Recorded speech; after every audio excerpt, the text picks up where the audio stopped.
Good morning everyone! Welcome to my channel and it's me again, ang inyong chismosong kaalta vlogger.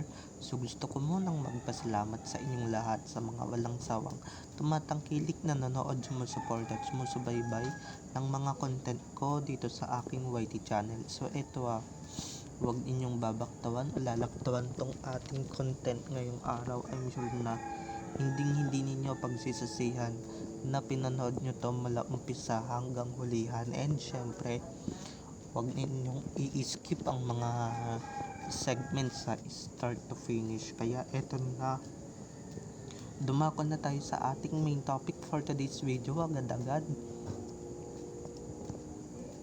Just a minute throwback lang tayo mga ka-ADN. Akala siguro ng iba pinagpipilitan ng iba na Armin ang magkasama dito sa Mount Pulo.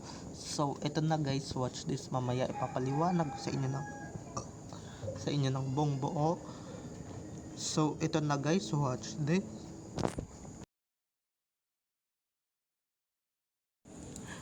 At kung nakita nyo na nga yung recap, so once again sa TTO sa mga admins, so maraming salamat sa inyong lahat, syempre sa pagtitiwala na ilabas ko yung mga update na binibigay ninyo sa akin. So thank you so much.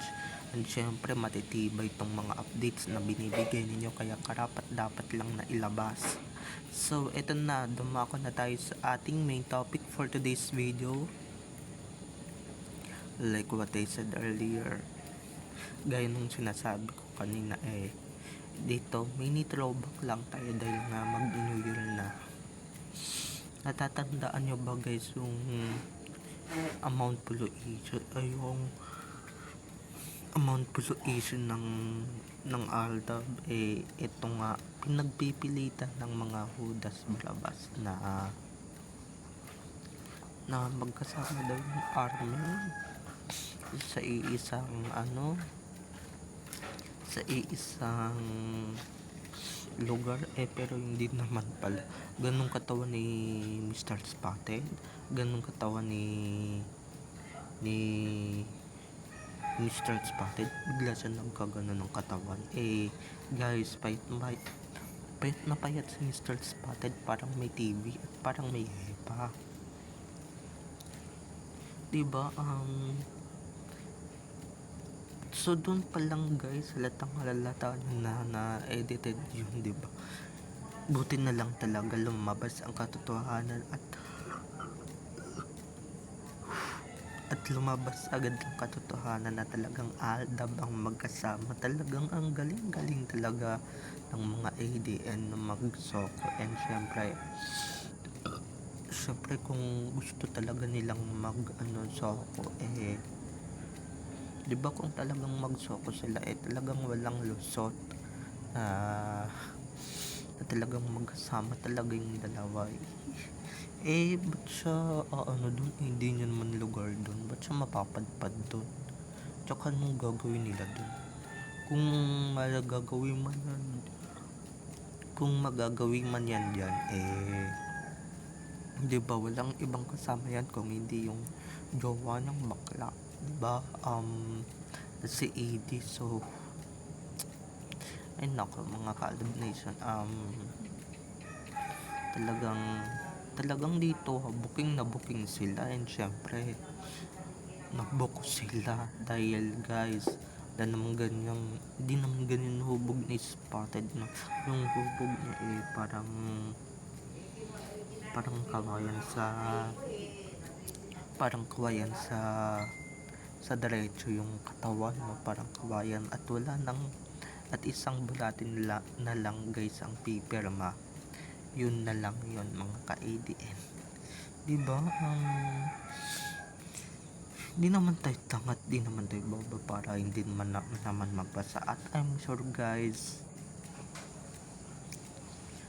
yung iba dito noon na naniwala na nasa amount po to si Meng or yung si Clone, pati yung si Mr. Spotted, kasi nga diba yung iba dito mga syunga mga tanga-tanga na na nagpapaniwala sa fake news at nagpapaniwala sa mga ganyang issue, sa mga false news, hindi ba?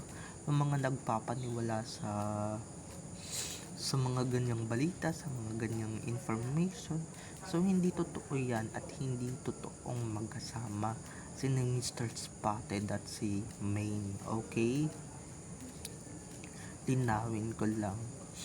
At maski dyan sa blurred na picture na yan na talagang blurry, si Maine at saka si yung pinapakalat ninyong si Mr. Spotted, di yan si Mr. Spotted yung nakahawak niya, si Alden yan, kasi si Alden may balbas diba?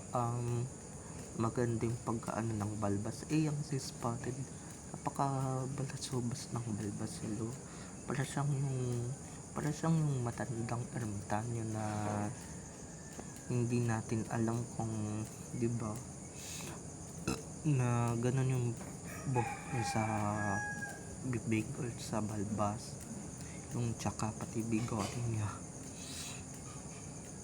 Kasi Alden konting tubo lang, di ba, konting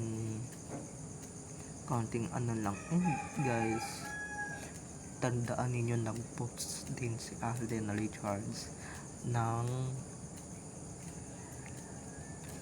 photo or kaya ng video, di ba, habang naglalakad siya sa gitna ng arawan or talagang nagpapaaraw siya. Ganun ba si Mr. Spotted, di ba, na pinapaniwalaan ninyo at pinapaniwalaan ng mga tanga-tanga dito? Palibhasa yung iba dito palibhasa iba dito, mga walang brain or mga walang utak, diba, mga hindi gumagana yung brain cells or mga hindi gumagana yung utak. Palibhasa tuyong na yung utak nila. And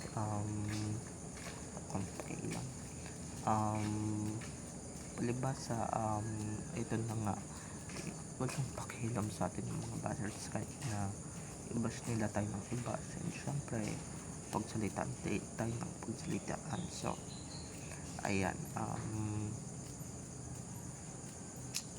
so basta hindi magkasama yan, hindi dapat kung magkasama yan, diba, agad-agad na ilalabas yan. Pero guys, edited gone wrong na naman ang mga kampo ng kadiliman, kampo ng animales dito sa social media.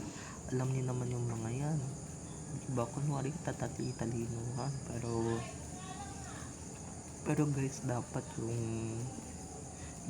katawan hindi mahalata, dahil halatang halata guys, halatang halata na si Alden talaga yung katawan, diba? Palpak na naman kayo mag-edit. At saka yung shorts, but color blue ang shorts ni Alden nung time na yan. Kitang kita ako sa video na pinost niya nung nakaraan lang na taon na yun or last year na pinost niya, diba? Tsaka gagawin nila dun, diba, mag-e-edit sa Sarsuela, diba? Kaya ako na-booking yan kasi nga may mga napapanood na akong video, may mga nakikita na akong photo na teka,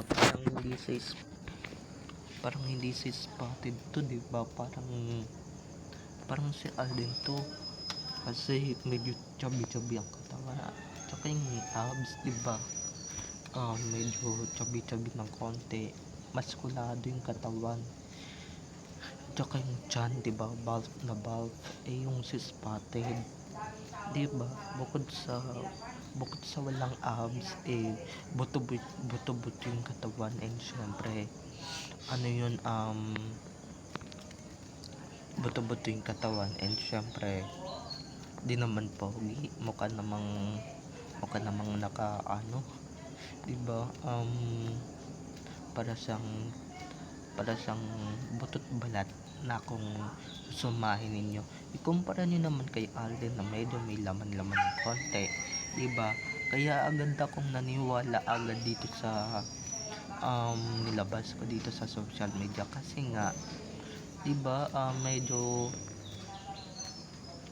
ano tayo dito guys, medyo malaki talaga yung paniniwala ko na hindi spotted yung kasama ni May, 'di ba? And guys, alam niyo naman yan, meron na akong nilabas dyan, so i-check out na lang yan or watch out for, okay? So bye bye na mga ka-ADN, I love you all, have a nice day, keep safe and God bless. So huwag ninyong kalimutan guys na mag-subscribe dito sa aking YT channel, and syempre huwag ninyong kalimutan na i-click ang notification bell doon below. So huwag ninyong kalimutan na i-click ang notification bell para sa ganon ma-notified kayo sa mga susunod ko pang i-upload ng mga videos tungkol kina Main at Alden, and syempre tungkol sa kanilang mga buhay-buhay inside or outside man yan sa showbiz. So bye bye na mga ka-ADN, I love you all, have a nice day, keep safe and God bless, advance happy new year everyone, bye bye.